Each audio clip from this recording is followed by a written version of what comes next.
Water, the liquid that oceans are made of.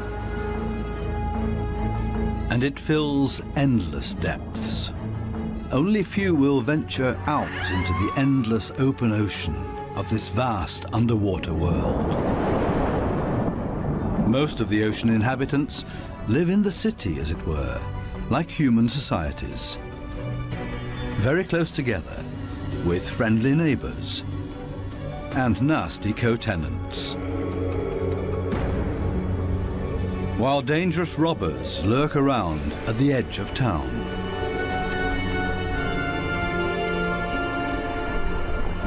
To assert yourself here, you have to be equipped with all kinds of tricks and clever strategies, or lie and cheat. Coral reefs are the largest structures in the world. They're giant submerged metropolises.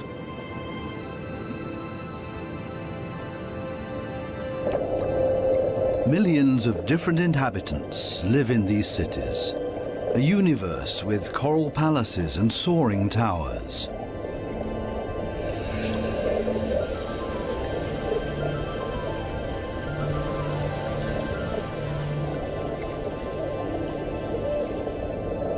Every neighborhood has a chief.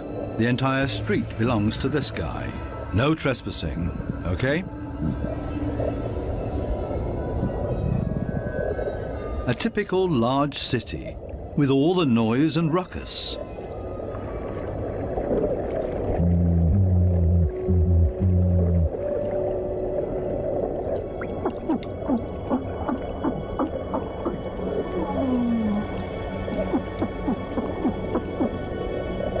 Even this little porcupine fish bleats around. It creates this sound with its swim bladder. Two small harlequin shrimps are nibbling on this blue sea star.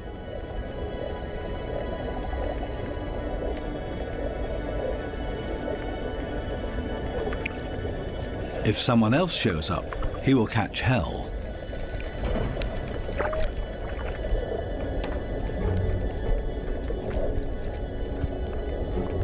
Another harlequin shrimp busy pulling a bite out of a sea star.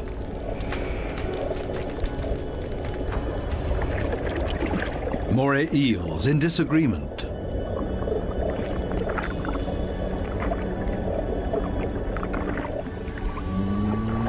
A scorpion fish shuffles across the ocean floor.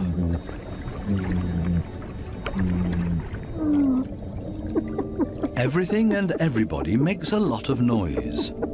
A boxer crab threatens everybody that comes by, holding two poisonous anemones in its claws. At least the anemone reef looks peaceful. Or does it? The clownfishes are having a huge squabble. Who does this anemone belong to? We can hardly see this fish, but he's easy to hear, a crocodile fish. Does this giant puffer fish hear something?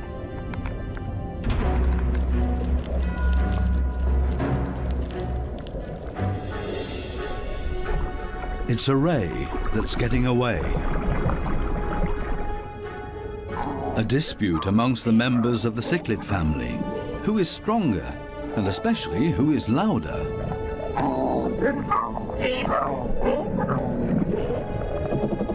Two Walkman fish are noisily trying to woo a female.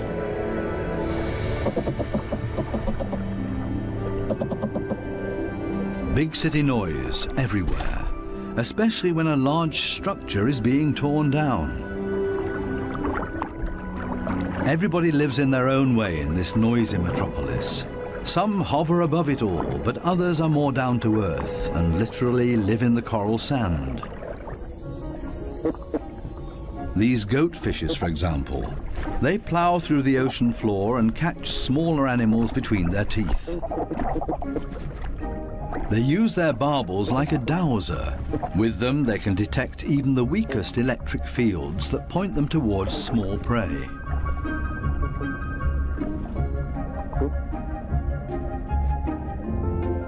These gobies also dredge through the sand and feed on what they find in there. There's another way of finding prey in the sand. This blue-spotted stingray uses its wings like shovels, and there's always a chance of stealing something. While one works, others just stand by and feed on what's left over, maybe a piece of crab or a mussel. You have to be very familiar with this area to find the best morsels.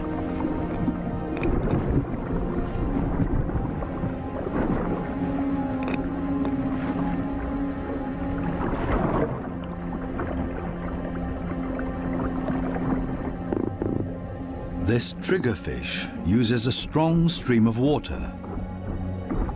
The fish blows away the sand to unearth whatever is hidden inside it. Others are quick to steal whatever they can.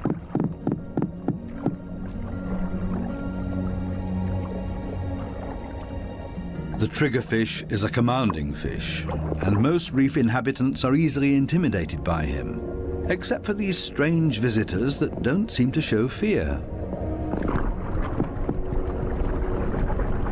In any case, it's best to cover them up with sand.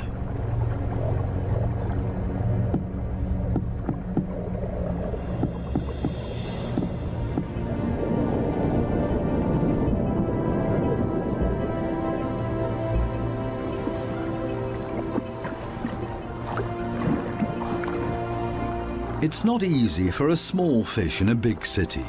There's always somebody with bad intentions, and you have to be extra careful not to get swallowed, like these moon wrasses, for example. So it's always safer for the smallest among the reef inhabitants to show up in schools. It's difficult to keep an eye out for only one little fish, and as a result the predator often grabs blindly at nothing and comes up empty.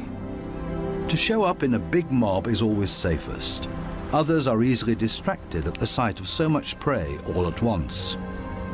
This easygoing giant pufferfish would never have a chance here anyway.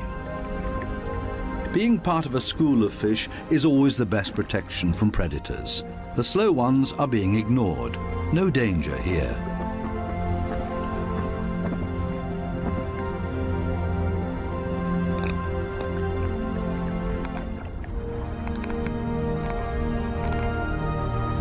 The school distributes the danger. If there are 1,000 fishes, any of them can be the target, and 999 are going to be just fine.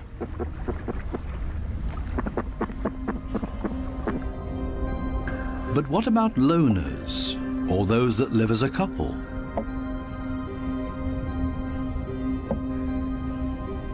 Seahorses, for example, camouflage themselves to look like the coral branches they're holding on to.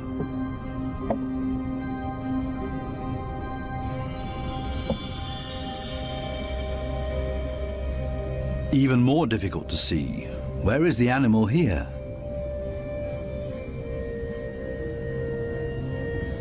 Only the eye betrays this trumpetfish's camouflage.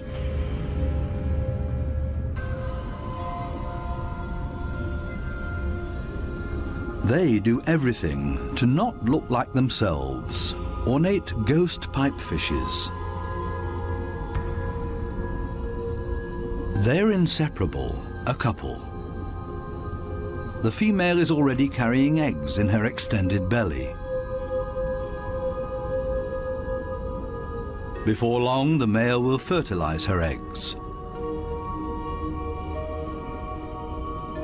They are still regular fishes, despite their unique costume. This one looks like torn-off seagrass. The spiny waspfish rocks back and forth in the current.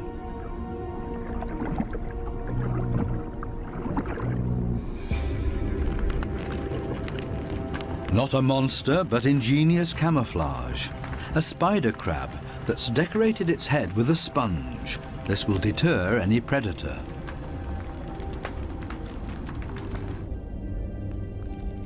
Another great camouflage, a barrel decorated with rocks. Only the movement of the gills betrays this stonefish.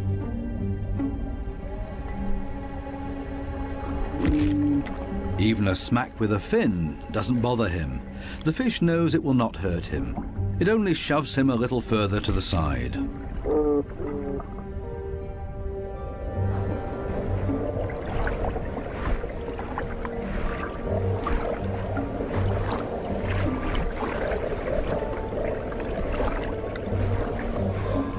Similarly tough are its cousins, the scorpion fishes. They lie there as if dead, especially when others around them freak out. And even when moray eels fight with lionfishes for food.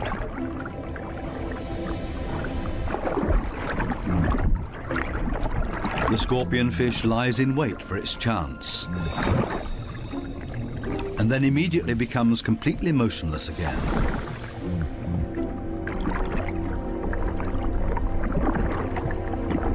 The only difference is that it raises its dorsal fins with the poisonous barbs inside, is completely still but now also armed. This large anglerfish virtually blends into the background tangle of algae and leaves. Right now, the anglerfish is on high alert. It ejects a large cloud in order to throw off predators. It's not the time to feed or catch anything. Its angling rod is lying flat on the fish's back. The white tip at the end of the rod is used to lure prey. The anglerfish feels threatened by something. Finally, it gives up its camouflage and moves further over, using its fins to float. As soon as the fish retracts the fins, it sinks to the ocean floor. Anglerfishes come in all kinds of shapes and sizes. Their trick is ingenious, using the angling rod as a lure. And every curious little fish becomes dinner. Many animals, including ocean inhabitants, communicate with a mixture of sounds and behavior. Everybody has to look out for their own survival in this metropolis of ocean inhabitants. But it seems maybe not quite everybody does it by themselves. The partner goby has come to an agreement with two pistol shrimps. The goby keeps an eye on things while the shrimps keep maintaining their hole. Larger rocks at the entrance are ideal for securing it.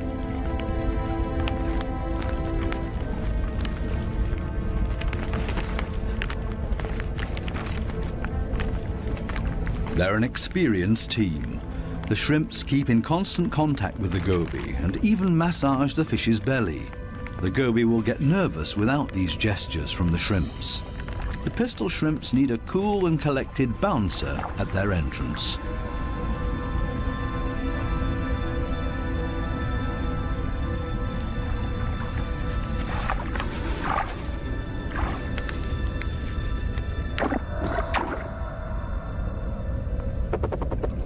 Teamwork. This is where the anemones settle with their poisonous tentacles. Whoever gets caught by those will pay for it dearly or lose their life.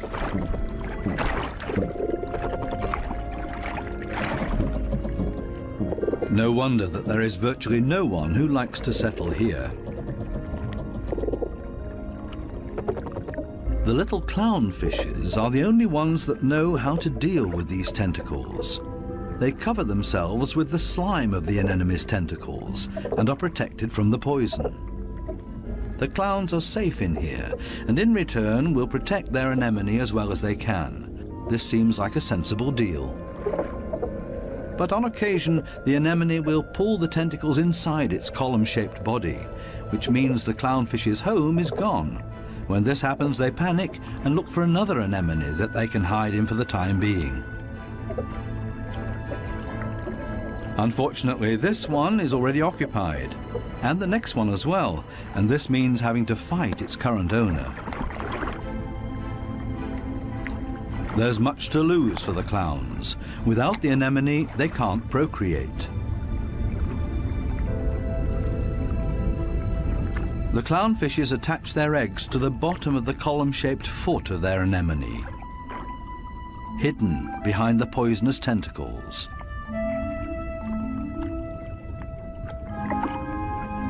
Both male and female tend to the eggs. They fan fresh water on them. The eyes of the babies are already clearly visible. The clowns are very protective of their eggs.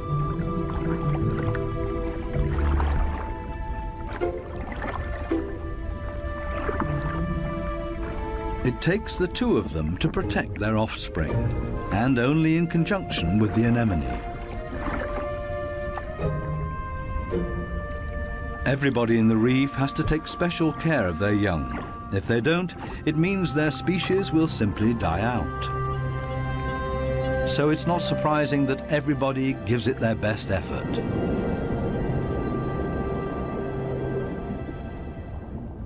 This triggerfish has hidden its offspring in a small hollow in the sandy ocean floor. And this means having to constantly protect this open egg site. On occasion, they blow and fan the eggs, but mostly they keep an eye out for predators. This means grave danger. One of the sea urchins is wandering straight towards the nest. The eggs have to be protected at all cost, but how? The triggerfish seems to consider the alternatives.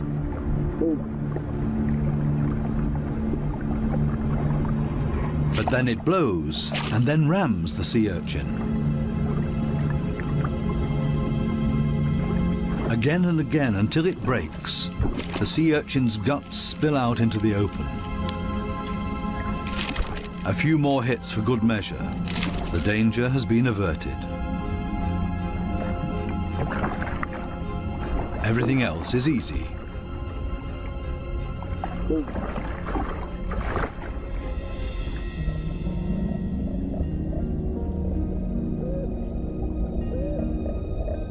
Two little damselfishes cling to a coral branch, a pretty and obviously inseparable pair.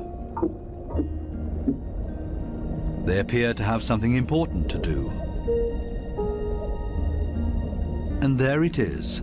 The female has been laying eggs and glued them to a coral branch.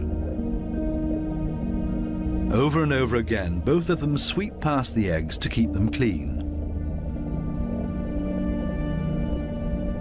Two very busy parents in the middle of town. Not far from them, the same kind of damselfish, but this one is feeding on the eggs, not tending to them. This damselfish's priorities have changed. Its partner is gone, and it's impossible to bring the eggs through by itself, so it feeds on its own eggs to at least recycle the nutrients.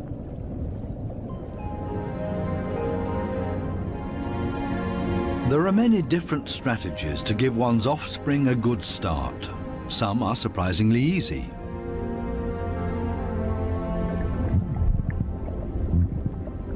The mass mating of the black sea breams. The males are so generous with their sperm that often a cloud of it will engulf the entire wedding party.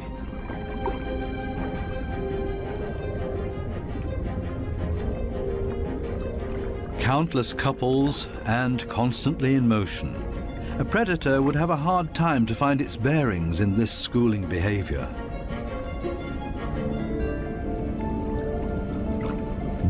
The fish's instincts cause them to mass mate in order to ensure the survival of their species.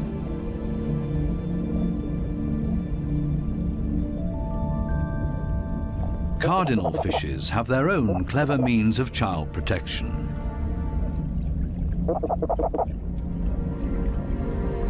It's not time yet. The couple are still flirting and courting with each other, going around and around.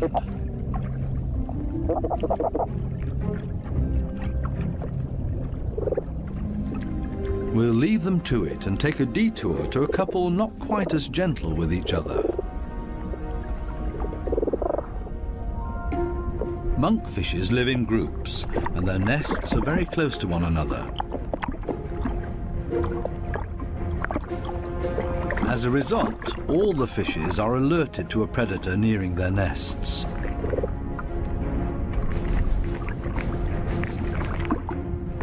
Hermit crabs love to feast on the eggs of the monkfishes, so the protective parents are all getting nervous.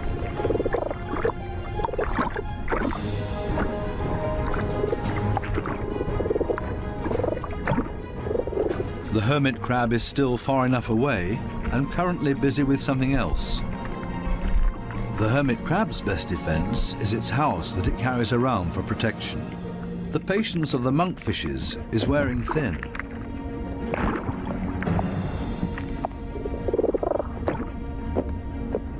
Now everyone attacks in order to bowl the crab away from their nests.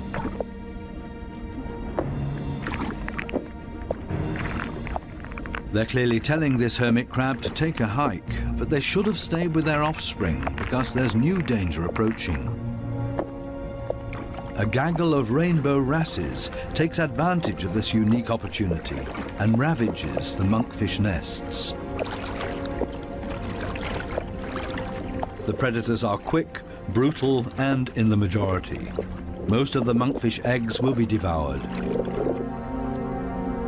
An attack of this kind would never happen to the cardinal fishes because they are mouth brooders and don't have to watch over a nest that's out in the open.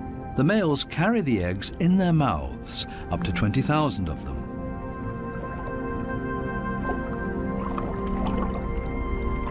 A mobile nursery. They're safe here in their father's mouth, unless, of course, he gets eaten.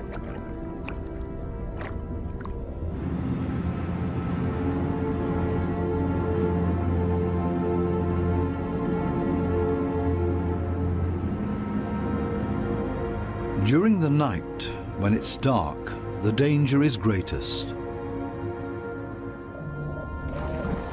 These underwater cities have a very active nightlife with special attractions. Basket starfishes come out and sit in the current. It's a night-active type of brittle star. With their arms full of tiny little hooks, they filter plankton out of the water to feed.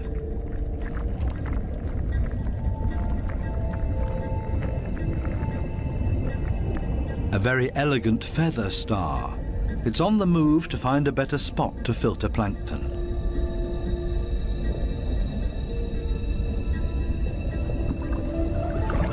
This Spanish dancer is even more graceful and elegant than the brittle stars. It's a type of nudibranch.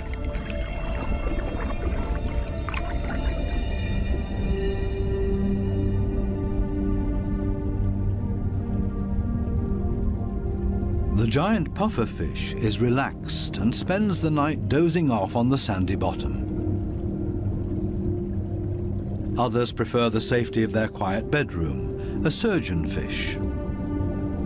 Everybody settles in for the night as comfortably as possible. The parrotfish tucks itself away in its mucus cocoon for protection against predators. Everybody's sleeping arrangements are different. The poor triggerfish has to stand guard by its nest all night long. There's no time to rest.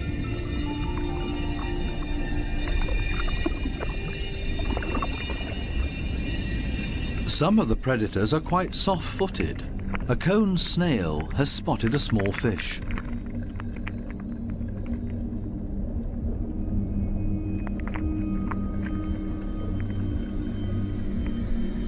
The snail is fast, and the prey disappears in the blink of an eye.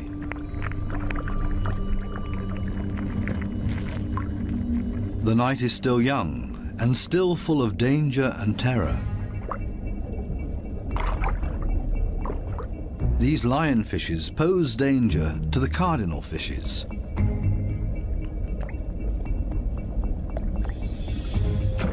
Lionfishes suck in their prey.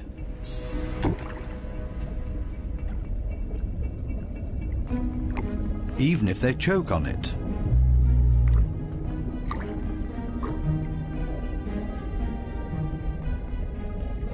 They're hanging around waiting for their chance.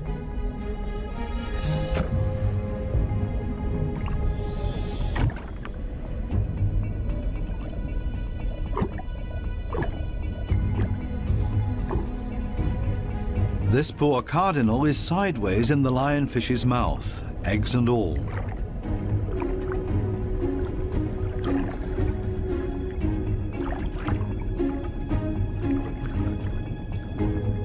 Lionfishes aren't the most elegant predators, with all their attachments and frayed fins. But this is all part of their camouflage. They're harder to see and blend into the background. Outside the reef, the lionfishes hunt as a school. They drive their prey towards one another with their fanned-out fins.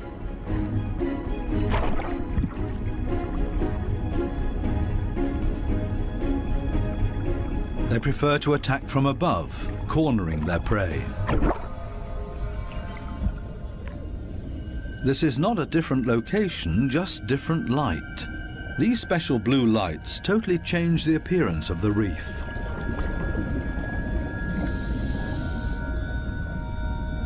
Now we can see that the coral polyps are bright red, and they clearly stand out from their environment.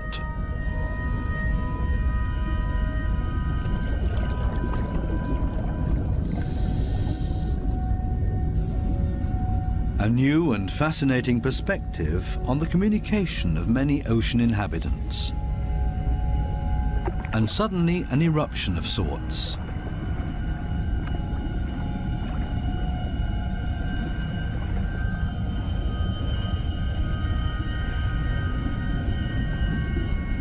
It looks like smoke, but in reality it's a type of reproduction. A carpet anemone is ejecting its sperm.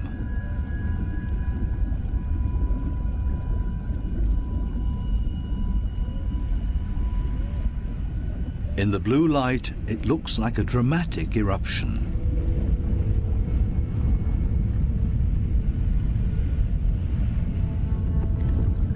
A hermit crab as a magic lantern.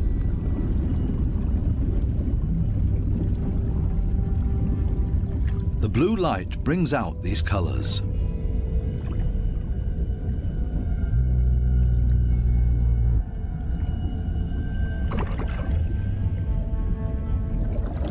An entire group of lionfishes on a food foray.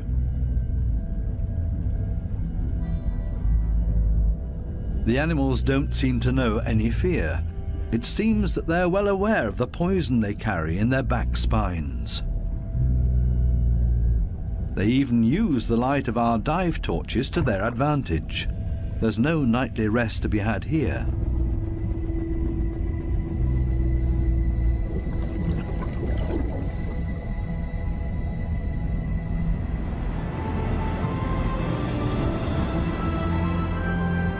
With the first daylight, new life comes into the reef city.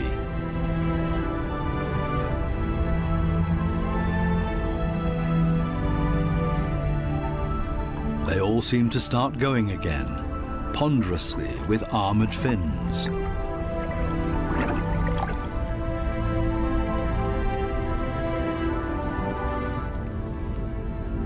As pedestrians, and as light and quiet as possible.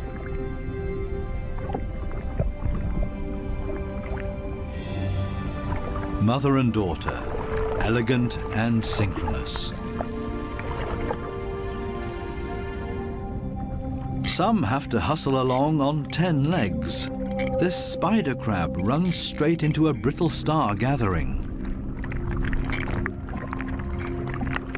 A giant smash-up in the early morning. Wildly flopping around, everybody tries to get away.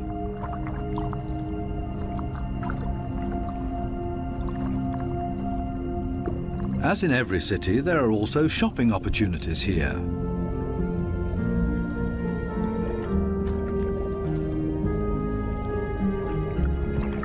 This moray eel knows her shops well.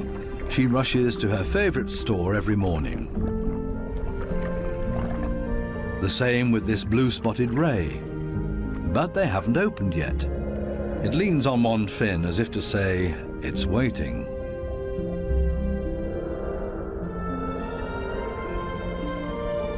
Similar problems in a branch further up.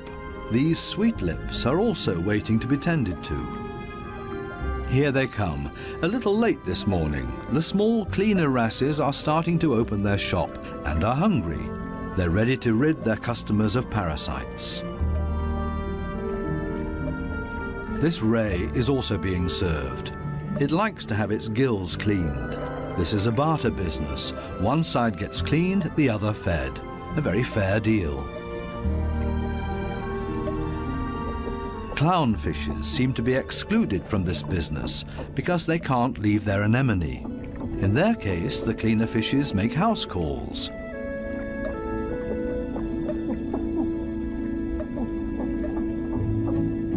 This snake eel is also otherwise engaged, and the cleaner shrimps are also making house calls for him. Finally, it's the moray's turn. It has a lot of nutritious freeloaders on its skin and in its gills.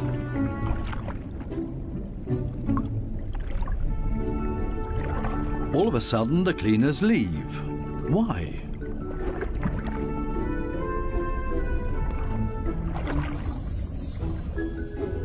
This Titan triggerfish is no better off. The treatment has stopped before he was finished. The cleaner fishes have new customers, clients that have never come to see them before, and they're now being preferred over old customers. The point is that these new clients will like the service here so much that they will come back again. The regular customers have to be patient and wait until the new clients are finished. Cleaner fishes operate solely according to economic rules. This guy has also come for the first time and quite enjoys their service.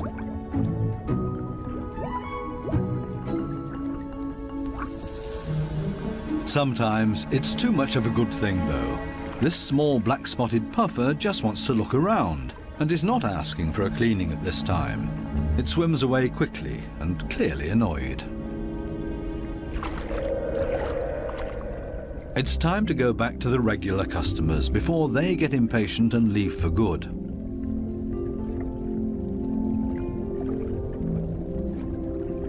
Digging deep where the gills are dirtiest.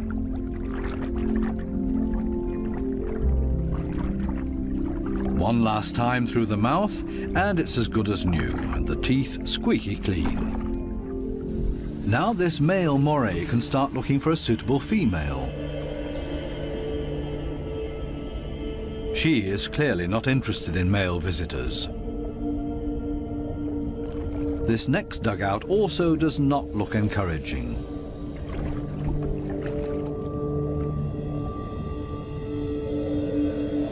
These two have already found each other. A strange pair with a triggerfish as roommate. They seem to get along just fine. It's difficult to cut in as a stranger.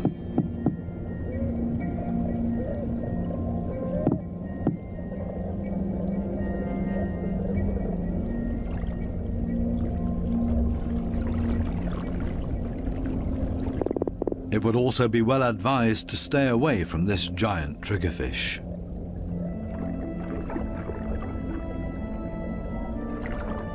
This, on the other hand, might be a different situation. It's important to be patient.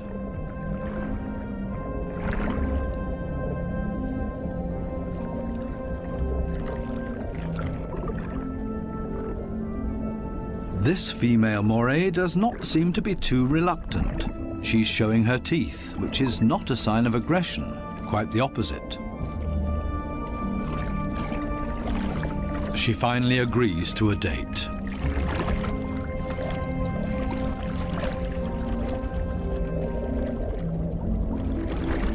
The two of them are getting to know each other. Moray eels are very gentle with their mates.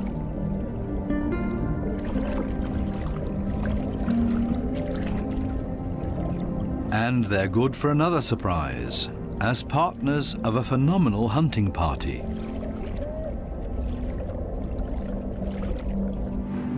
These types of hunting parties have to find each other first in this big city.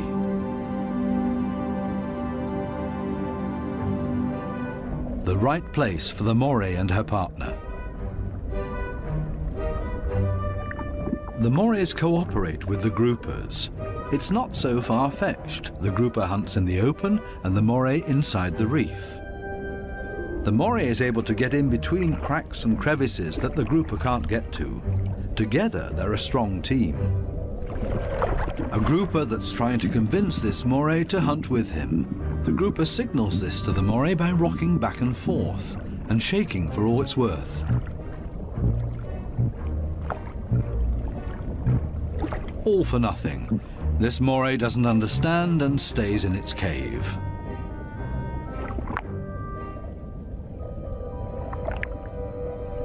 Next try. Maybe the moray will react this time and swim with him. Again, no luck.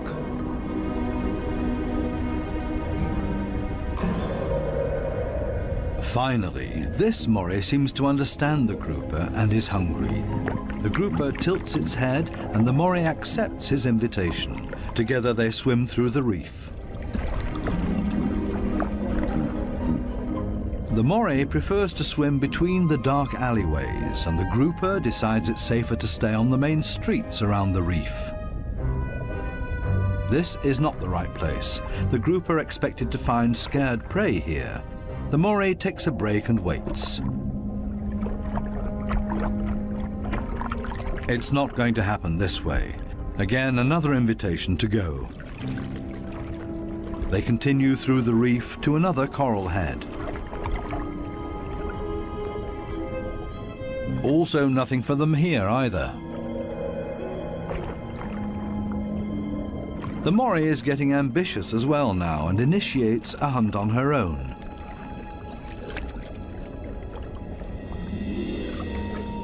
She might be better at finding hunting spots. They're successful in this next coral head, and then everything happens very quickly. The fishes are panicked, and both hunters are able to profit from that.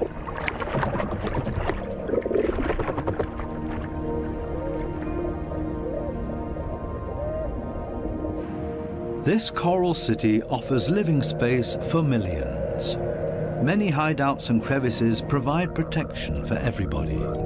My home is my castle.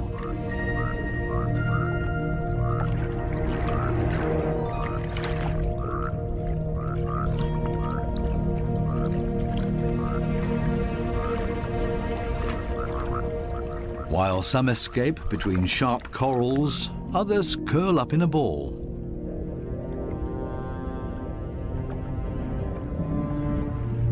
Octopuses don't have bones and are therefore able to change shape. Their homes are usually very tight and space-saving.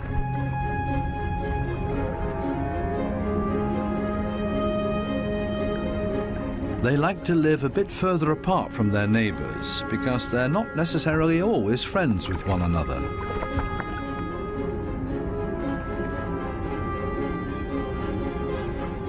It might be best to put up a wall of stones between them. The ocean offers many hideouts, which is synonymous with survival for many ocean inhabitants.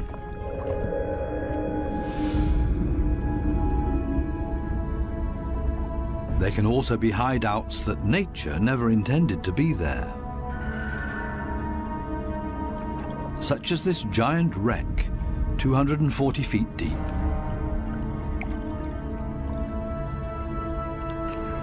A research submarine on its way into the deep comes across a sunken freighter. It's an artificial world with countless nooks and crevices to offer protection and a home for many ocean inhabitants.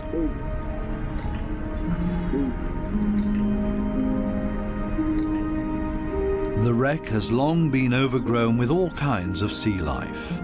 The side of the hull has become a living wall made of corals and sponges.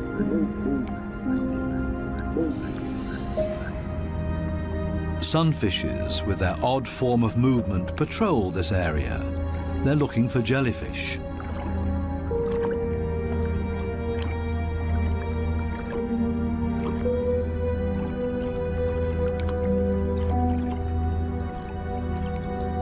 In steerage, where the current is strongest, filter feeders have found a new home, such as these sea fan corals.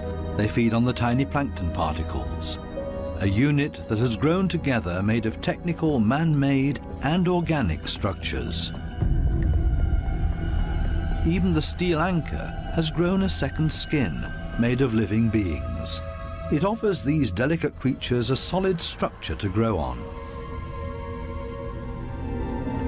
They have all made a comfortable home in this sunken world. Not even the lights of the stub disturb any of the wreck inhabitants. New life has been created out of the tragedy of this sunken ship, the ingenious, life-renewing cycle of nature. The Morays are sharing a home. They seem to be exceptionally friendly towards one another, even with this conger eel as their neighbour.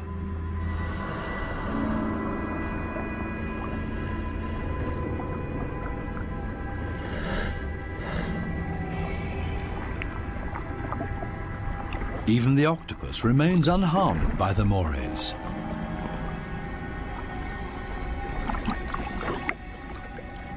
A unique environment made of steel that offers many different opportunities for ocean inhabitants to use it.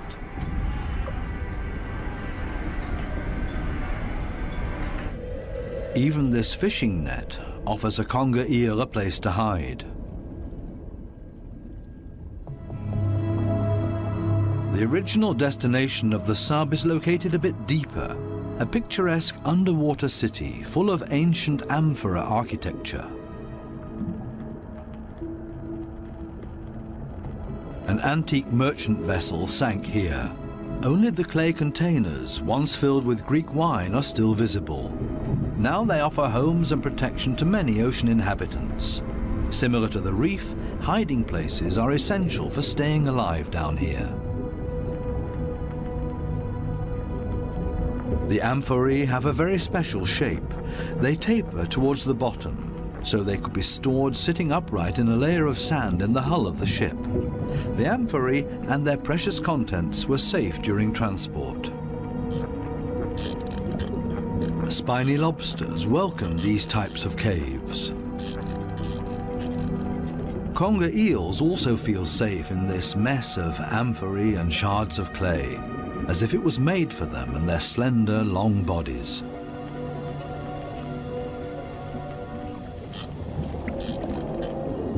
The city of amphorae on the ocean floor provides countless opportunities to observe, disappear, and be unseen.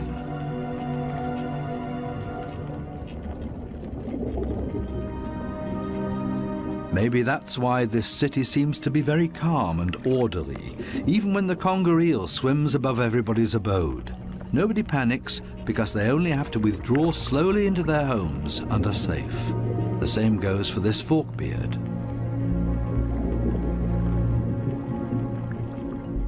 The conger eel's only chance to make prey down here is to hide himself and ambush somebody. The sunfishes also don't have much luck feeding here, for the same reasons as the conger eel. On the other side of the globe, the Spencer Gulf in southern Australia. Every year, hundreds of giant cuttlefishes meet up to mate. The rocky seabed offers great holes and caves to hide the eggs.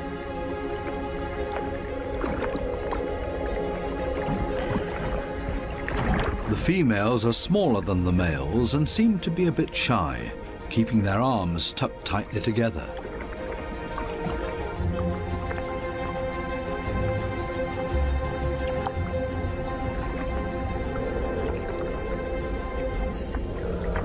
The males, on the other hand, present every bit of themselves openly to impress the females, but also other males that are potential rivals. When the going gets tough, it's always a good idea to hide behind the safety of a cloud of ink.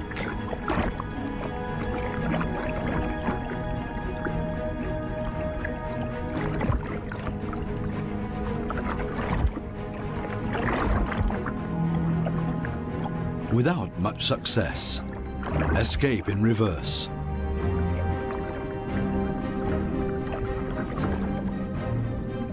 Only the strongest of them have a chance with the females. He's a winner and courts his female by changing his color to interesting stripes. She has agreed to mate with him, and they hug tightly. He deposits his sperm package into her mantle opening. Immediately afterwards, she withdraws into one of the caves on the ocean floor in order to avoid courtship from other males, a clear signal. The male is protecting his female from other rivals.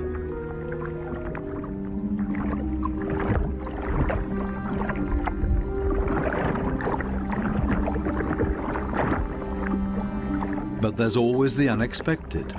A so-called sneaker male tries to cut in. This male is much smaller and pretends to be another female by acting like one, very demure and shy.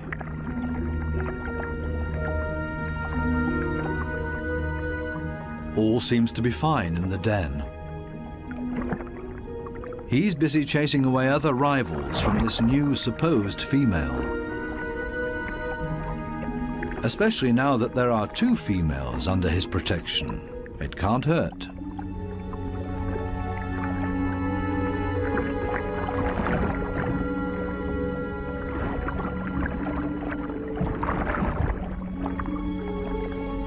The 2 supposed females on the bottom below him are getting closer to each other, the sneaker male and the female. They mate in secret, under the protection of the strong male. As soon as the sneaker male is found out, it gets dangerous for him, but he has achieved what he came for and mated with this female. The beatings are nothing compared to the glory of his success. Intelligent strategies and tricks are essential for survival underwater and part of everyday life. A final dive into the magical world of sharks. This spot on a sandbank close to the Bahama Islands has great attraction for these lemon sharks. They come here by the hundreds, and nobody exactly knows why.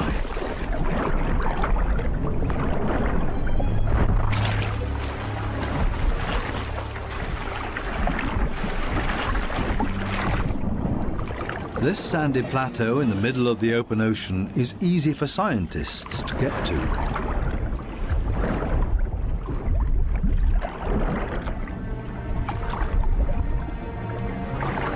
This experiment will show how sharks react to their own reflection. The metal mirror stands upright on the seabed. The animals that swim towards it will see their own reflection coming closer. How will these lemon sharks react? Now the researchers have to have strong nerves. Things stay surprisingly calm. The foreign object is almost ignored, as if it had been there forever. The sharks either swim past it or underneath it.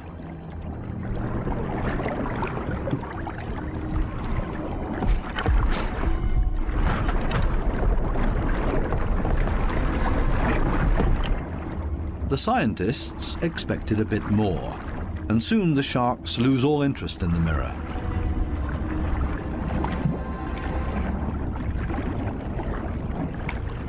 Some sharks even calmly drop to the seabed to rest.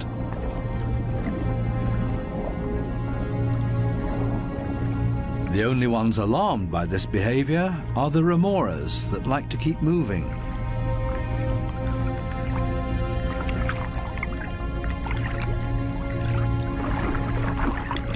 They let go of their shark and see if they can't hitch a ride with a more active individual. Shark hopping. This one isn't a good choice either, so they continue to yet another one.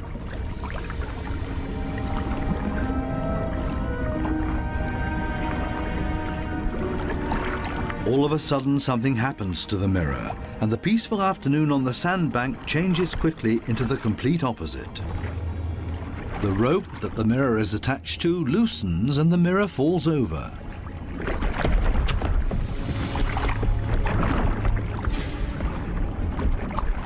Suddenly, and seemingly out of nowhere, several sharks rush to the mirror and show great interest in it.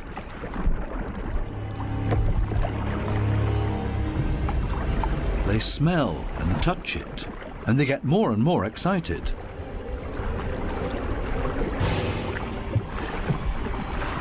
What happened all of a sudden? None of the scientists have any idea how to explain this change in behavior.